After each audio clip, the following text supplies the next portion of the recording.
Olá, pessoal, mais um Papo de Aliado, o programa do Grupo Alliance para você que quer saber informações para melhorar a sua vida, empresário, gestor. E o que é bom a gente repete. E por causa disso eu trouxe mais uma vez um parceiraço nosso aqui, Dr. Vicente Beraldi. Tudo bem? Tudo ótimo. Dr. Vicente, para quem não sabe, tem outro vídeo dele aqui. Já entra lá no Grupo Alliance, aqui no nosso canal no YouTube, e já procura que teve outro vídeo que a gente falou sobre a questão de burnout, doenças de saúde mentais no trabalho. E tá lá. É sensacional, vai mudar sua visão sobre isso. Mas agora eu quero falar sobre outro tema com o doutor, que são as questões de metas. A gente está chegando no fim de ano, ou qualquer período de ano, a gente sempre estabelece as metas e muitas vezes a gente não atinge. Doutor, vamos conversar então um pouco. Primeiro eu queria parabenizar você por estar aqui mais uma vez, agradecer você, não parabenizar, né? Por estar aqui mais uma vez. E também pedir para você já deixar as suas redes sociais para o pessoal como consegue encontrar você. Super feliz de estar aqui, sempre é super bom esse bate-papo que a gente faz. E querem nos encontrar? @Dr. Burnout, @doutor.stress, @Moema Assessoria e @Dr. Vicente Beraldi. Aí vocês vão encontrar temas interessantíssimos sobre saúde mental, não só no ambiente corporativo, mas na nossa vida cotidiana, que também é o que nós vamos tocar aqui. E misturando essa vida do nosso trabalho, que afinal, como a gente falou numa anterior vez, ocupa 1/3 do nosso dia. E eu fiz questão de chamar novamente o doutor aqui, porque na outra conversa que a gente teve, a gente falou muito sobre uma coisa que é muito importante. A gente acessa hoje as redes sociais, a internet, YouTube, a gente vê muito questões rasas, questões que vê de forma superficial a questão da saúde mental. E que muitas vezes também trabalha com soluções simplórias. Fala, poxa, a responsabilidade é sua sobre isso. É um problema. E sabe o que eu acho interessante a gente falar? Que muitas vezes vem isso como algo fácil a ser resolvido. Exato. Que a pessoa tem, muda a sua maneira de pensar, acorde de manhã e diga um mantra, ou faça... Tudo bem, em respeito a tudo isso. Mas o que vai mudar é a mudança do pensamento. Entende? Um pensamento diferente traz atitudes. Penso, logo executo. Isso me lembra uma questão que há muito tempo atrás, acho uns 10, 20, 15 anos, teve um livro que foi lançado que chamava O Segredo, e que ele falava, pense positivo que o universo vai ajudar você a realizar. Sim. E minha irmã sempre falava, tá, então eu vou pensar que eu vou ficar rico deitado na cama, e eu vou ficar rico? Não. Isso aí. Então é questão também de pôr na prática as ações do que você pensa, né, doutor? E eu queria falar um pouco, perguntar para você, a primeira pergunta que eu queria falar para você é sobre isso mesmo. O que são metas e por que a gente tem muitas vezes dificuldade de atingir essas metas? E o que isso pode causar para nós? É uma pergunta que já dá uma palestra, né? Sim, sobre as metas, o que nós podemos falar é o seguinte. Primeiro de tudo, se elas forem irreais, elas vão ser daninas. Elas vão ser daninas. Então, as metas têm que estar incluídas num senso de realidade. Para que as metas sejam cumpridas, temos que dar meios para que elas sejam cumpridas. Para que elas sejam cumpridas no meio do caminho, nós temos também que conversar, esclarecer e, quem sabe, até mudar a maneira de ir para aquela meta. Porque, senão, se a gente for na primeira parte das metas inatingíveis, gera uma frustração. Imagine se você, vou trabalhar para comprar um par de tênis novo. Aí você trabalha, aí a luz deu mais cara, ao invés de você comprar o tênis novo, você vai pagar a luz. Não é uma frustração? Você não estava esperando aquele tênis novo e você não pôde. Então é assim que acontece. Nós temos que desenvolver papéis que nos levam a um crescimento.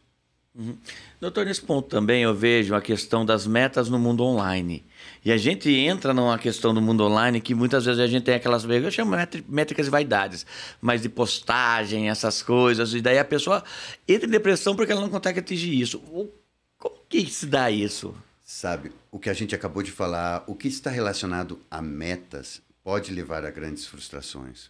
Então, preparar-se, nós temos que estar preparados intelectualmente e mentalmente para cumprir. Vamos dar um exemplo.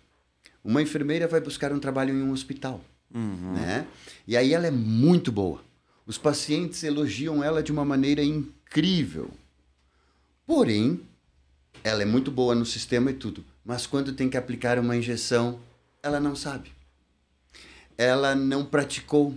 Ela não se desenvolveu nisso. Então, o que acontece? Ela pode ser muito boa, mas ela não será completa para aquela função. Então, ela tem que ir desempenhar melhor essa parte das injeções para poder voltar. Porque A pessoa chegou doente, ela vai precisar levar uma injeção. Como que uma enfermeira não vai saber aplicar uma injeção? Entende? Então, tem situações que são reais, verdadeiras, não tem como você manipular. Sabe fazer injeção? Sabe. Não sabe? Não tem como ir trabalhar no hospital. Já trava totalmente. Trava totalmente. A questão, ainda entrando nessa questão das metas, a gente desenvolve as metas e a gente não atinge. Quais os impactos que isso pode ter hoje? O que você vê que acontece hoje com as pessoas em cima disso? Olha só, as metas, o mundo está concorrido. Né? Hoje existem empresas, inúmeras empresas de vários setores. Está muito concorrido. Me lembro quando começou a internet, isso do estar grande, colocar, tinham pouquíssimas pessoas que se dedicavam a esse trabalho, né? E de uma maneira, em algum momento, até um tanto quanto amador. Hoje, já não é assim. O mercado se preparou, as pessoas estudaram. Então, as metas, elas são um conjunto que, não acontecendo, com certeza vão levar o colaborador ou o líder, a pessoa que seja, a uma frustração. E quando inicia a frustração, existe a pergunta: será que eu sou capaz? Será que eu consigo? Será que eu ainda gosto disso? Surgem as dúvidas, porque as inseguranças vão trazer essas dúvidas. Por isso que as metas, elas têm que ser reais, verdadeiras, conversadas, planejadas. Não pode ser um número, tem que ser um protocolo a ser seguido até chegar naquele número. Hoje eu vejo, dentro disso que você falou, eu vejo muitas pessoas no mundo profissional e também até no mundo pessoal se achando incompetentes. Porque elas chegam, daí elas vêm, olha, eu fui fazer isso, não consegui atingir. E depois ela fala, mas será que o mundo também tem muita informação que chega pra gente? E é assustador isso, né? Às vezes, eu confesso para você, até eu mesmo, muitas vezes falo, poxa, eu não estou adaptado para isso tudo, eu não sou competente para tanto. Como lidar com esse tipo de sentimento? Será que eu não sou competente mesmo? Ou será que é só uma visão minha momentânea? Não, pessoal, não. Não pensem nisso da incompetência. Pensem na adaptação dos tempos. Estamos em adaptação dos tempos. Vamos levar a gente lá na pandemia de volta. Não foi difícil ficar parado dentro de casa e a gente teve que se adaptar. Foi uma adaptação. A gente não podia sair. Na verdade, a gente estava proibido quase de sair de casa, não é? Então, adaptar-se vai fazer com que a gente desempenhe melhor as coisas. Nós temos que buscar, junto com o crescimento, junto com o progresso da humanidade, as coisas não vão voltar atrás. Quem ainda não aprendeu computador achando que não é necessário, corra, porque cada vez será mais necessário, cada vez será mais importante. Hoje você vê, as próprias pessoas produzem os seus conteúdos muitas vezes, as pessoas estão... O mundo está ficando um pouco mais individualizado. Um pouco. Hoje você pode trabalhar na sua casa, ficar sozinho. Isso vai lhe gerar um estresse muito grande. A pessoa, e depois nós podemos falar sobre isso, nós vimos muita gente estressada a ponto de ter um surto em home office. É até engraçado o que você vai falar agora, o que você falou agora, na verdade. Porque é engraçado num ponto que eu vou contextualizar aqui. Porque eu vejo, ao mesmo tempo que eu tenho essa percepção sua, que aumenta a depressão das pessoas, a gente vê uma angústia, as pessoas mais tristes porque elas estão em home office. Uma das maiores buscas das pessoas hoje em dia é pelo direito a trabalhar de home office. Sim. E eu acho muitas vezes até meio antagônico, ou não. Ou tem para pessoas que isso é interessante, para outras não. Como que funciona? Sabe, o home office ele veio por uma necessidade que a humanidade teve, mas também muito para mostrar o seguinte: aquela pessoa que estava trabalhando na empresa, que hoje ela passa a trabalhar em casa, muitas vezes, e isso eu escuto dos próprios pacientes, dizem, doutor, eu não consigo ficar sentado como eu ficava no escritório. Porque às vezes entra meu filho, eu vou ver uma coisa, vou ver outra. E eu vou contar algo interessantíssimo. Uma vez eu estava fazendo uma consulta por telemedicina para uma paciente, né? E ela estava em horário de trabalho, no caso, mas a empresa sabia que ela ia fazer, então tudo bem. Só que aí eu vou dizer para vocês o seguinte: acreditam que ela, no meio da terapia, e ela me disse que isso acontecia também em algumas reuniões, era próximo ao meio-dia, ela disse, ai doutor, só um pouco que eu vou desligar a panela do fogo. Claro, eu sou o médico dela, eu entendo, vai ali, desliga esse... Mas você imagina que uma profissional de uma empresa, ela começa a cozinhar o feijão dela e de repente não sai os cálculos, ela no meio de uma reunião, ou a panela de pressão começa a subiar ou algo. Então, nós temos que ver que todo ambiente, seja a nossa casa ou a nossa empresa, pode ser estressante. Uhum, e gera isso. E cada vez mais as pessoas são estressadas, né, doutor? Cada vez mais. A tendência é que nós sejamos cada vez mais estressados. Por isso que hoje os profissionais de saúde mental, eles estão preocupados muito em conseguir manter uma tranquilidade das pessoas. Porque nós vemos que as pessoas e o mundo está cada vez mais acelerado. Nosso objetivo é dizer, não precisa acelerar tanto assim. Não é necessário. O tempo que a gente vai ter essa diferença vai causar muito prejuízo para a nossa saúde do que resultado positivo dentro do trabalho. E fora o trabalho também, eu vejo muita questão da família. Hoje eu vejo muito as famílias com os filhos muito estressados também, a família não sabendo mais lidar com a questão psicológica das crianças. Isso é real mesmo? O que acontece? Porque eu vejo cada vez mais crianças com problemas de saúde mental, vamos dizer assim. Veja só, quando se falou tanto em TDAH, exato. Não é? Hoje, a maior parte das pessoas que chegam aos nossos serviços, ou quando a gente vai dar palestra, que termina, o pessoal conversa, doutor, eu queria falar, eu fui diagnosticado com TDAH. E quando as pessoas dizem isso, eu digo assim, sabem, eu ia muito mal em física, em matemática, eram matérias que... E às vezes a gente tinha que ir lá conversar com o professor, fazer alguma coisinha, uns décimos e tal. E eu nunca pensei que eu tivesse TDAH. Eu colocava como se eu tivesse uma dificuldade em ciências exatas. Porque aí depois eu entrei na medicina e eu nunca mais tive problema de aprender matérias. Mas a física e a matemática nunca entraram na minha cabeça de uma forma fluida como a biologia, como a medicina.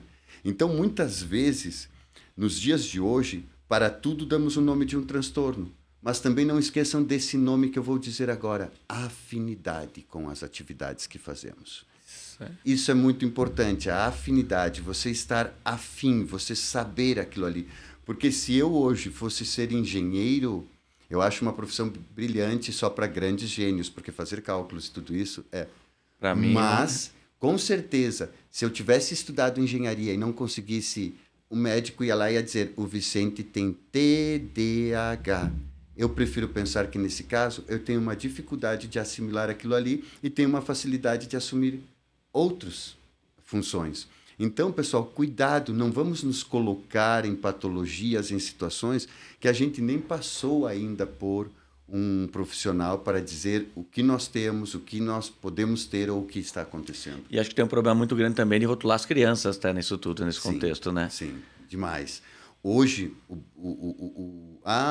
Joãozinho, pô, o Pedrinho tá ali, olha o Pedrinho, que grande, que forte, ele fala e tudo. Cuidado, as comparações causam grandes níveis de estresse, porque a concorrência já causa, a competição. Então, a comparação de dizer um é assim, o outro é de outro jeito, é algo que desgasta muito o emocional de uma pessoa. E uma coisa que eu vejo, que eu tenho esse problema também ultimamente, mas acho que a grande maioria da população tem, é essa relação com várias telas. Isso é um problema muito grande que a gente tem hoje em dia. Como isso aí pode impactar a nossa saúde mental? Olha só, quando você fala várias telas, você se manifesta, você menciona o quê? Eu falo, outro dia eu estava deitado na assistindo televisão, com o celular aqui e com o computador do lado. Eu falei, cara, eu tô com 3 telas na minha frente, ao mesmo tempo fazendo funções distintas e eu não tô conseguindo viver, eu acho. Eu tô vivendo um mundo totalmente surreal. Veja só, às vezes, quem não coloca uma série ou um filme na televisão? Aí começou, deu 5 minutos, tal, tu pega o teu celular e tu começa a ver. Tem vezes que tu vê o celular e o filme durante o mesmo tempo. Você fica ali 1 hora com o celular e o filme, o celular e o filme. Aí eu te pergunto, você acha que você gravou o filme? Você poderá ter captado algumas mensagens, mas ele poderia ter mensagens fantásticas que você não viu, porque você está ali aflito com algo que não vai sair dali. Porque qual é a diferença para você saber que o teu amigo postou algo 5 minutos ou 10, 15 minutos depois? Não.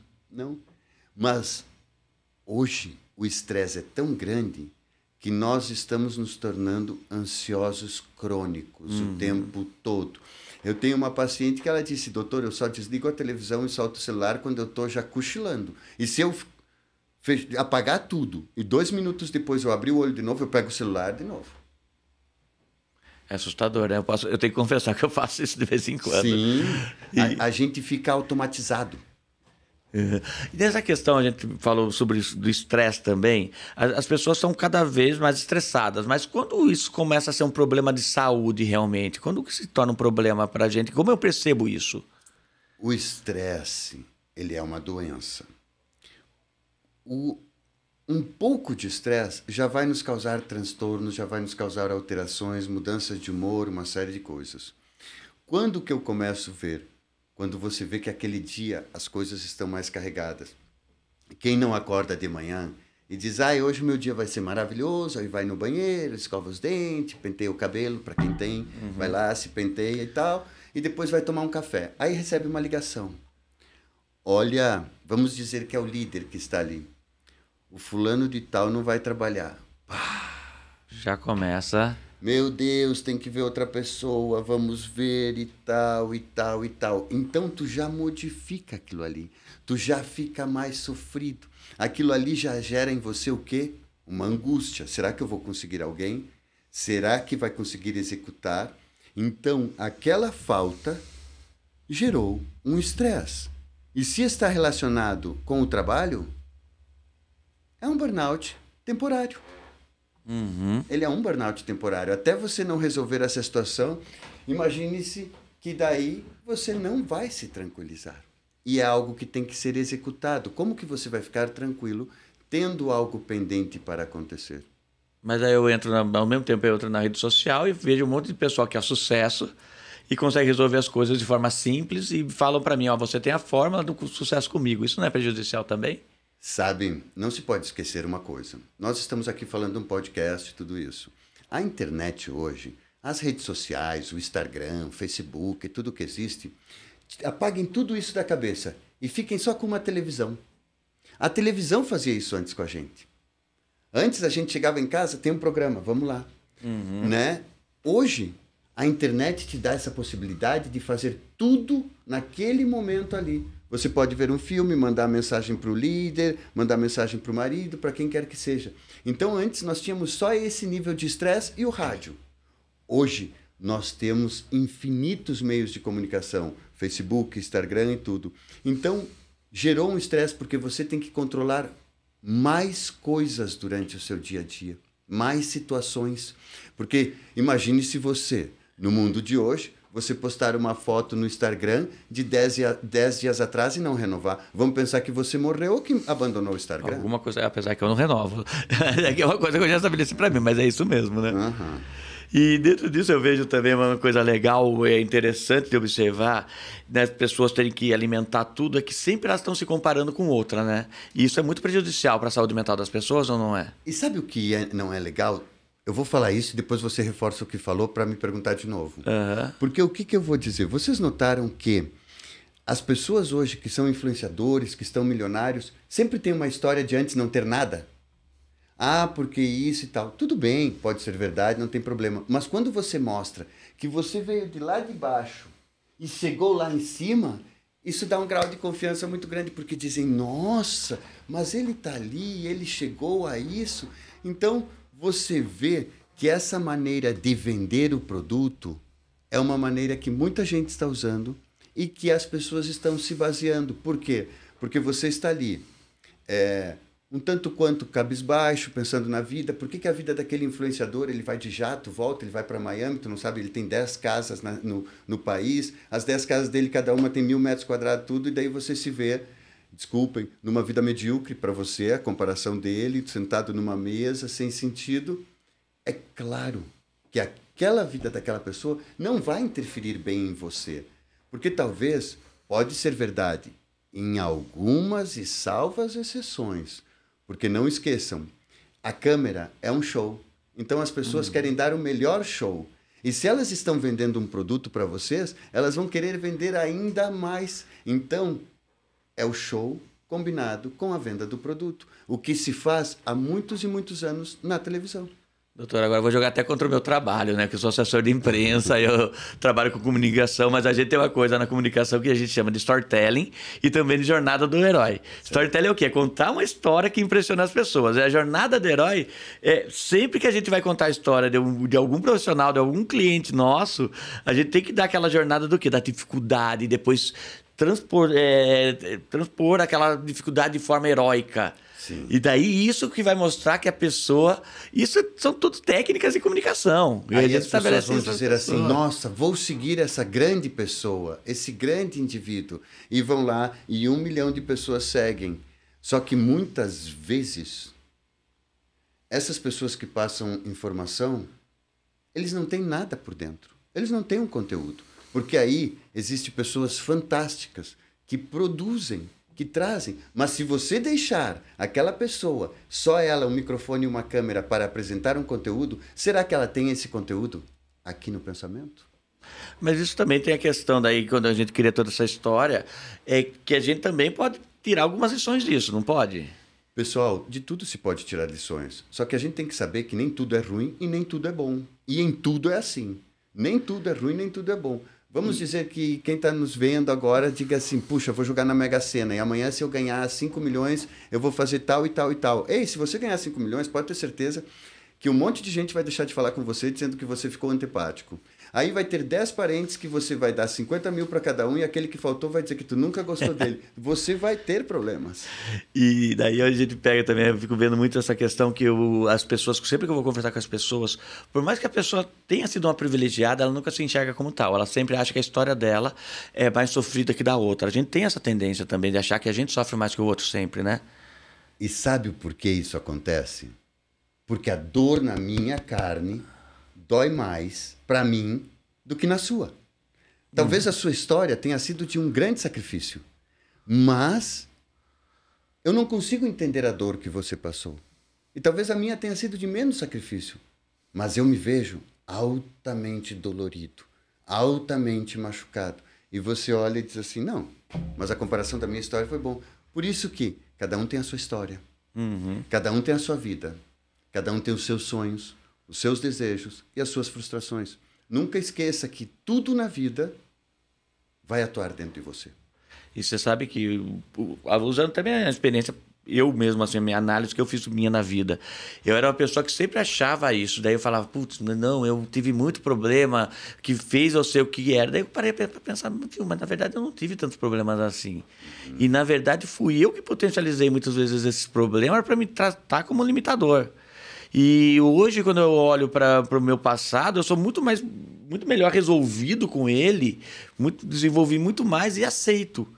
E que é uma coisa, muitas vezes, é aceitar também, né? Eu vou contar uma coisa. Eu cuidava de um paciente que ele teve uma bactéria que pegou na canela direita. E aí consumiu o músculo, você via os ossos, tudo. E o cirurgião naquela época, ele disse assim, Vicente, nós vamos cuidar esse paciente com melaterapia, que era açúcar, né? Então, eu ia lá e todos os dias, de manhã e de tarde, eu lavava a perna dele, você via músculo, osso, tudo. Eu lavava com vinagre e passava o mel e fechava um curativo. E o mesmo processo eu repetia no fim do dia. E aí eu te digo assim, quando eu chegava e olhava aquela perna, eu digo para você, eu me sentia pequeno, muito pequeno das reclamações que eu fazia. Porque eu via que aquela perna representava uma insatisfação, que representava uma série de situações que provocavam uma tristeza naquele paciente, dele estar ali, dele estar acamado.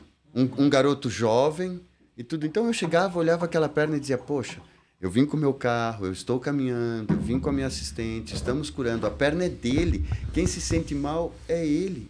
E isso é uma pena. E com certeza, ele não é menos nem mais que eu. Mas naquele momento, a dor dele era maior que a minha. E a gente tem que ter essa percepção. E aí, quando a gente começa a ver isso, a gente começa a ter uma relação melhor com a gente mesmo, né? Com certeza, com certeza. E dentro desse ponto todo, desse contexto que a gente trabalha no mundo atual, eu também vejo a individualidade como um problema muito grande, não é? Sim, Sim. Como você avalia isso? Como isso impacta na vida das pessoas hoje em dia? Porque antes a gente vivia mais em grupo. Até que a gente estava conversando outra vez, e a gente falando, poxa, a gente brincava na rua, a gente tinha tudo isso. E todo mundo fala que era uma geração diferente da nossa atual. E isso impacta realmente? Como que é essa relação, como essa falta de vivência faz agredir nossa vida? Por que será que tudo foi para esse caminho? Por que será que a vida foi para esse caminho? Porque a vida ficou mais competitiva. Hoje nós temos várias profissões que não existiam. Temos profissões que estão indo, inclusive, embora, desaparecendo. Então, nós estamos numa transformação. E voltando ali, é uma transformação do pensamento. As pessoas dizem, poxa, o mundo está competitivo. Aí eu vou estender a minha mão para ele e depois ele passa na minha frente. E aí eu faço o quê? E eu que ajudei ele. Então, o mundo virou mais egoísta, né?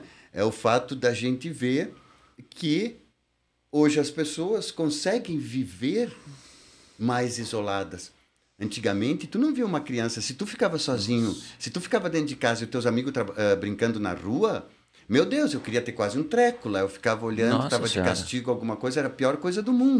Parecia que eu estava perdendo a vida, né? Parecia que hoje a pior coisa do mundo, para uma criança, você vê os psicólogos, psiquiatras, educadores e tudo, é tirar a tela. Tu tira o celular da criança, ela tem quase um surto. Eu tive uma paciente que a mãe tirou o celular, tá? Uhum. E você acredita que a menina olhou para a mãe e disse assim, eu vou me matar. Meu Deus do céu. A mãe ligou e disse assim, doutor, eu vou dar o celular. Porque se ela se matar, eu faço o quê? Mas teve o caso de um menino que matou a família por causa disso, né? É assustador. Quando eu ouvi essa história, foi aqui em São Paulo mesmo. O menino, a família tirou o celular dele, ele planejou e matou os pais. Imagina. É uma coisa assustadora. E isso eu fico vendo na sociedade, que a gente sempre também tem um ponto também. A gente sempre teve desgraça, mas a internet também traz muito mais a desgraça para nós na nossa mão, né? E às vezes o que a internet faz é aprofundizar a desgraça dentro do indivíduo. Como ela assim? Tem esse poder de tornar profundo aquilo ali. Ela vai com a imagem, com o texto. E como algoritmo, uma vez que saiu uma reportagem para você, aquela reportagem tem a tendência a se repetir. Então, se você for ver, muitas vezes tu vê coisas que tu só passou, mas que te aparecem. Então, tu imagina uma pessoa começar a receber notícias de morte, de sentimentos ruins. É o que ela vai nutrir. É o que está nutrindo. Me lembro que diziam assim, olha, a televisão foi feita para ver filme, para ver notícias, tal, não fica aí nos programas que não serve, que não presta, que não vai te gerar nada de bom. Então é dessa maneira, ou seja, a internet, ela veio para os dois lados. E por que ela está se tornando um problema? Porque ficou para nós humanos colocarmos o limite. E nós não sabemos direito sobre limites. Porque a gente nunca viveu com isso, né? Não. A gente não sabe como limite para a internet ou para tudo no mundo? Sabe, na internet, o limite, ele é quase... Não existe um limite na internet, né? E com isso as pessoas vão formando uma nova ideia de limite, o que é mais difícil colocar os limites. Antes, tu pegava uma criança e tu conseguia colocar os limites. Hoje, talvez, você não vai conseguir colocar os limites. Você terá que usar de outros artifícios para ter esses limites, né? E antes, na simples maneira de educar, olha, menino, tu não vai fazer isso porque não é correto. Hoje tu diz, olha, tu não vai fazer isso. E se tu não fizer, a mãe troca o teu celular. Né? Então, a gente começou a condicionar demais. Existe muita moeda de troca dentro da sociedade hoje. Você troca. Ah, meu filho, vamos passear com o pai e com a mãe? Não quero ficar em casa. Vamos, o pai vai te comprar tal coisa. Ah, meu filho, nós vamos ir no restaurante que você gosta. Então, tu cria um indivíduo que ele vai achando que quando ele crescer, o mundo também vai estar em volta dele. Aí ele cresce e leva um monte de supapo e diz, opa, aqui é diferente. Então tu faz, em vez de construir um indivíduo forte, tu constrói um indivíduo frustrado, porque em casa ele tinha tudo o que ele queria, mesmo que não fosse correto, e mesmo de uma maneira não educada, não social. Mas mesmo assim os pais fazem. Porque hoje se fica com medo da consequência do não ceder. É assustador isso. E a É gente vê assustador. cada vez mais as crianças. E é o que a gente falava antes, que era mimado. Mas hoje em dia, não, acho que todo mundo já está... Vocês acreditam que no consultório eu recebo pacientes que a criança senta do lado da mãe e a criança senta e já diz para mim assim, doutor, eu que mando lá em casa. Meu pai e minha mãe me obedecem. Como psiquiatra, eu não vejo esse comportamento do menino algo engraçado. É algo perigoso. É algo perigoso. Porque tu imagine que a casa comece a seguir as ordens de um garoto de 10 anos. É, E muitas vezes, nos dias de hoje, isso acontece. Os pais cedem. mas também porque não estão preparados para essa mudança toda que teve, ou não? Porque Como que é? sabe o quê? Educar cansa. Educar cansa. Né? Para você educar uma pessoa, você tem que ficar ali, olha, não mexe nisso, não bate, o correto é ali e tal e tal. Então, qual é o mais fácil? Toma aí, se diverte, fica 5 minutos. Porque daí ele fica sentado no sofá, mas tu não sabe o que está acontecendo aqui. Né?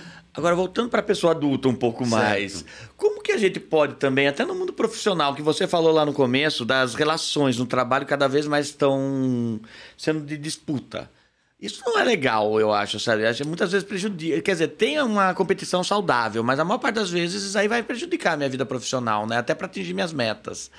Como que eu posso lidar com isso? Qual o caminho? Quando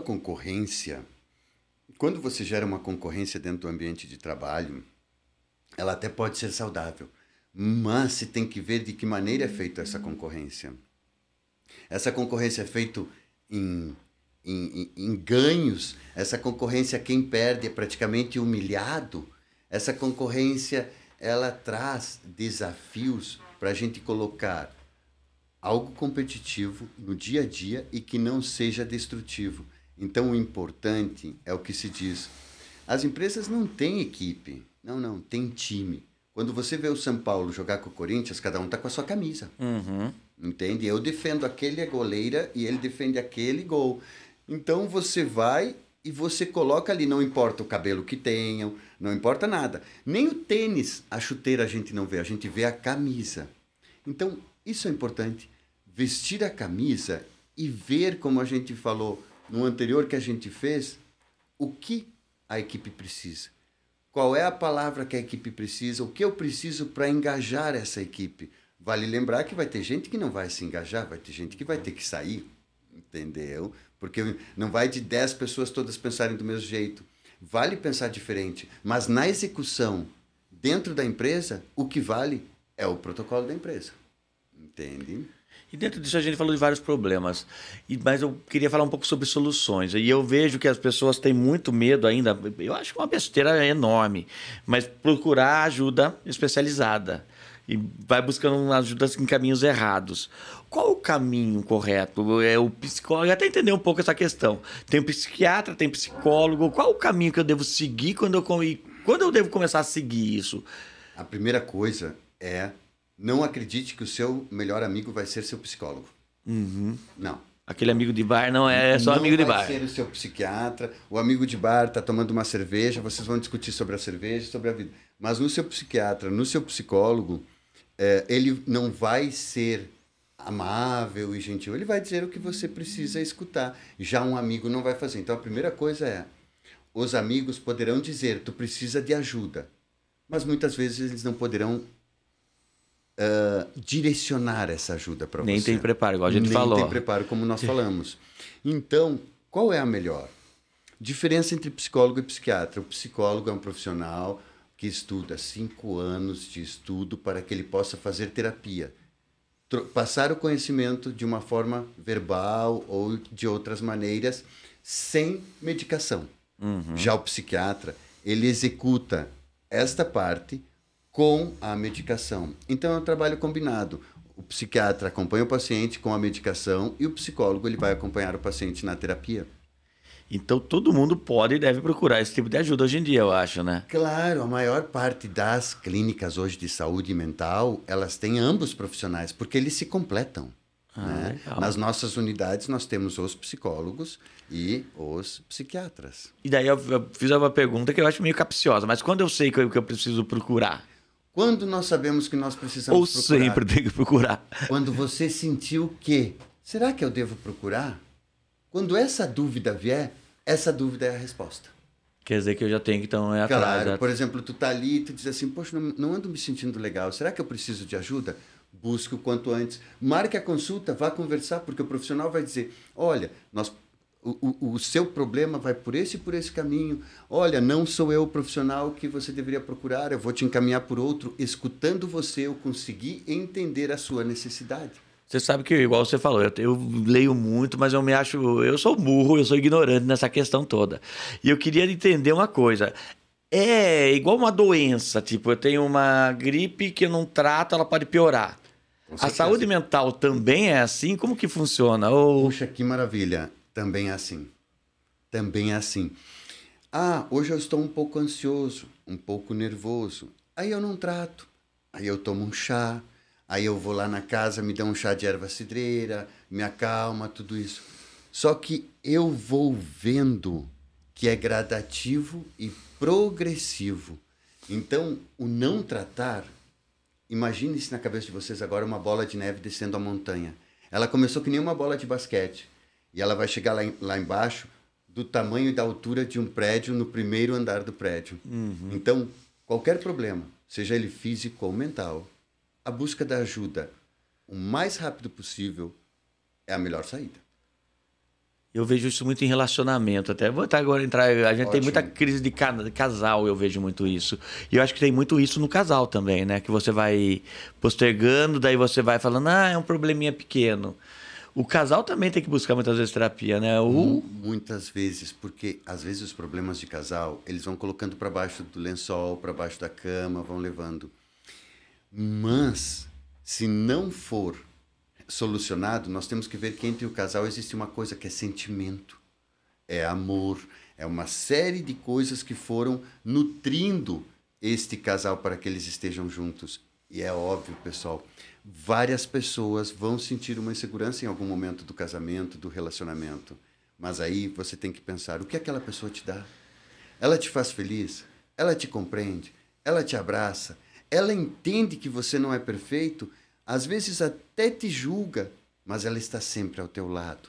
O conselho dela, o ombro dela é bom, é legal. Então, o estar com alguém que nos ajude a enfrentar o dia a dia não é algo fácil. É complicado pra caramba. É complicado. Mas é uma construção também, né? Ao mesmo tempo que pode ser uma desconstrução do dia a dia, e você vai construindo no dia a dia e vai fortalecendo, vai se tornando uma coisa muito forte. Por exemplo, para quem nos está vendo agora, quem nos está vendo, o que acontece? Talvez o casal brigou de manhã cedo, mas ao meio-dia se encontram e dizem, não, tinha razão daquilo, de noite somam mais. Estar junto, estar bem, primeira coisa, tem que ter admiração para surgir o amor.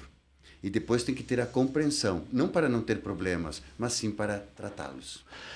E dessa questão toda que a gente falou do casal, da questão do relacionamento, eu vi outro dia uma coisa que, assim, a gente tem muito mito na questão da psicoterapia, da sua área de atuação também.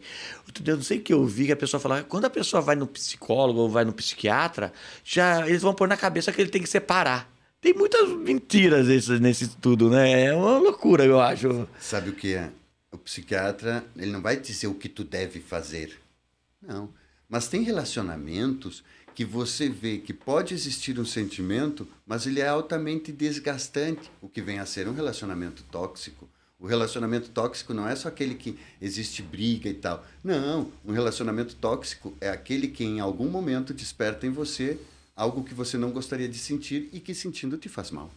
Então, como eu faço daí para saber como tratar essa questão de um relacionamento tóxico? Olha, pessoal, é o que aquela pessoa te faz sentir. Como eu sei, eu não fui no médico, eu não quero falar, eu estou com uma pessoa e será que essa relação é tóxica? Aí te pergunto, o que essa pessoa causa em você? Ela causa nervoso? Ela faz tu ficar com ódio ou muito bravo? Ou é uma pessoa que você está brava quando você se acerca, diminui essa pólvora, diminui esse fogo, essa pessoa, você vê ela como uma pessoa compreensiva. Então, esse é o caminho. Uhum. E no dia a dia tem isso no trabalho também, mas tem no relacionamento que eu posso me separar, muitas vezes no trabalho eu não consigo ter um divórcio, né? E Aham. como que eu consigo daí relacionar, melhorar o relacionamento que eu tenho com as pessoas? Existe um caminho para isso, doutor Vicente? Com certeza, no trabalho, o que nós temos que fazer é comportarmos como no trabalho.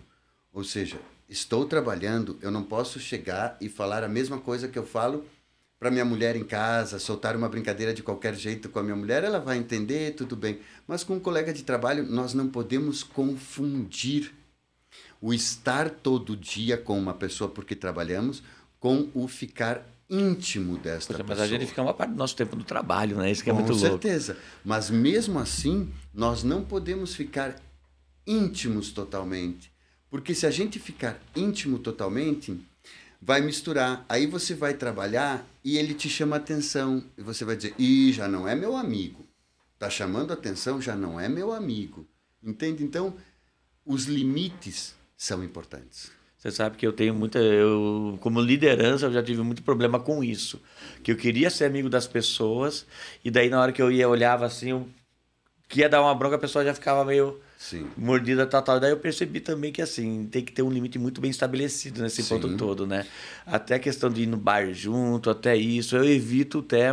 Daí falar pra mim outro dia que não precisa nem evitar, mas eu não acho tão saudável assim. Não, eu acredito que pelo que se vê, se lê, se estuda e se atende, com as pessoas do trabalho, tu vai levar um ambiente de trabalho. Por exemplo, nós podemos sair com as pessoas da nossa empresa, ir num almoço muito agradável, conversar sobre essas coisas, mas talvez nós não vamos ir numa balada, tomar um drink, ou seja, entende? A nossa relação não é uma relação deste modelo. Né? Como, eu vou dar um exemplo, não sei se vão me entender, mas assim, não é porque você está tomando um drink com aquela pessoa, quem olhar pode dizer são namorados. E de repente são sócios e estão conversando com o negócio, sobre o negócio. Então, fazer, nós temos que impor alguns limites. Né? Então, vamos almoçar todos juntos? Vamos. Mas vamos sair, pegar uma balada, dar uma pirada? Será? Será que isso seria legal? Será que o outro dia no trabalho a gente ia ter o mesmo comportamento? Não que não se possa fazer, mas é que nem a gente estava falando agora que está chegando as festas de fim de ano, que a gente vai falar, tudo bem, eu sou a secretária da empresa, eu estou há 10 anos na empresa, mas será que se eu beber demais e subir e dançar em cima da mesa, será que as pessoas terão a mesma visão que tinham de mim antes dessa dançada em cima da mesa? E como que se comportar? Já que você falou disso aí, acho interessante pra caramba. Que outro dia eu tava fazendo até um conteúdo sobre isso. E como se comportar numa festa de fim de ano? Quais os limites que eu tenho que ter? A festa de fim de ano, com a sua... Ou qualquer confraternização, sim, né? com Não a sua necessariamente. família é uma coisa, não vamos nem mencionar, porque com a família a gente traz pessoas que já não estão presentes, lembranças de outros natais e tudo. E na empresa, como é? Pessoal, na empresa, eu vou dizer uma frase para que fique claro. É um evento social. Você tem que se comportar como quem vai a um evento social. Se você for com a sua esposa ou com o seu marido num restaurante, mesmo que você beber, você não vai subir em cima da mesa, dançar. Vendo que ficou mais alterado por causa da bebida, não vai falar coisas desconexas. Aí a pessoa vai dizer, vamos embora para casa. Então, finais de ano, pessoal, é evento social, hora de ir, hora de voltar para casa. Vai lá, confraterniza, faz a ceia, toma o vinho e acabou. Não é depois de uma hora ficar bebendo e dizer, aquele, isso, aquilo, aquele outro. E mais ainda, né? Não é lugar de lavar a roupa suja do ano inteiro, muito pelo contrário. De maneira. Porque às vezes acontece, né? É isso que eu ia falar. Eu já vi isso, falei, gente, acabou com a festa de todo mundo, né? Com certeza. E daí prejudicial é para quem... É uma festa, é até uma regra de etiqueta. Tu não vai levar problemas para uma festa, tu vai lá para se divertir. Se você quiser falar de algum problema, espera o outro dia, alguma coisa, mas não vai levar para lá um assunto que não é para ser discutido em uma confraternização. Mas e se a pessoa é antissocial, que eu sou um pouco antissocial também, ela é obrigada a ir? Você acha interessante que ela vá na festa de fim de ano? Sabe? Ou em eventos desse? Se você acha que para você É uma questão delicada que talvez você diga assim, eu não estou tão... Meu astral, meu humor não está tão bom. É melhor ficar em casa, com certeza. E mesmo que isso possa prejudicar minha imagem no trabalho? Não. O que você pode dizer é pedir desculpa ou ser elegante. Vá, marque a sua presença, deseje um feliz festas para todo mundo e depois vá para casa. Você não precisa ir e ficar. Você precisa ir e prestigiar. Porque não esqueçam que é um evento social. Né? Eu acho que é isso que também falta muito nas pessoas, né? Prestigiar as coisas também, valorizar os momentos, né? Claro, eu acho, no dia a dia. Imagina, depois de um ano todo de trabalho, de esforço, de busca de resultados, a gente já discutiu, houve reuniões. Não é a festa de final do ano para isso. A festa de final de ano é para dizer assim, estamos felizes, chegamos até aqui, vai começar um novo ano, vai ser repleto de coisas boas. E isso a empresa deseja para todos, para os seus colaboradores, tudo isso. E doutor, finalizando, já que já deu nosso tempo que voa aqui, eu não consegui conquistar as minhas metas no período que eu tinha planejado. E como fazer para que eu consiga no próximo? Porque tem isso também, eu vou ser o elemento, também eu sei que é a pergunta de $1 milhão, né? Mas... Acho interessantíssimo. Por quê? Por que a gente precisa esperar o final do ano para saber se deu certo algo ou não? Eu acho isso incrível. A gente não deve dividir a nossa vida pelo ano. A gente tem que seguir. Dezembro é só mais um mês. Depois vai vir o janeiro. Pessoal, não se preocupem pelo ano que vai mudar. Conselho para final de ano. Se preocupem pelo dia que vai vir amanhã. O segundo, né? Não, tá maravilhoso. Vamos nos preocupar pelo dia de amanhã. Vocês vão ver que no dia 31 de dezembro... A gente vai comemorar, levantar champanhe, estourar fogos. E dia 1º de janeiro a gente levanta com as mesmas perguntas, muitas vezes, do dia 31. Então, não baseie a sua felicidade no que vai ser diferente. Baseie a sua felicidade no que você está em busca. E a busca, ela é permanente. Então, não tem tempo para você colocar um prazo. Siga buscando. A felicidade é assim. Doutor, maravilhoso. Eu adoro conversar com vocês. Você não sabe como faz um bem para mim, cara. E dentro disso, eu queria que você desse suas palavras finais e também que desse os contatos para as pessoas, mais uma vez, quem queira encontrar você, para esse trabalho magnífico que você faz. Pessoal, um super abraço. Não só meu, de toda a minha equipe.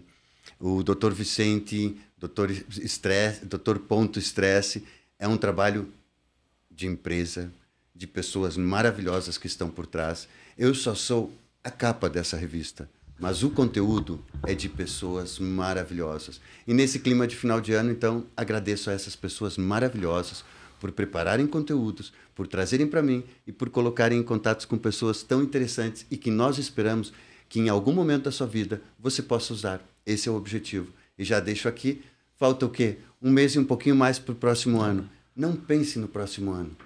Pense no próximo minuto. A vida é assim. Maravilha, doutor. Muito honrado estar com você aqui. Pessoal, muito obrigado. Você viu que o bate-papo é sensacional. Já curta, compartilhe e dê seu like também. Muito obrigado. Até o próximo vídeo, pessoal. Tchau, tchau.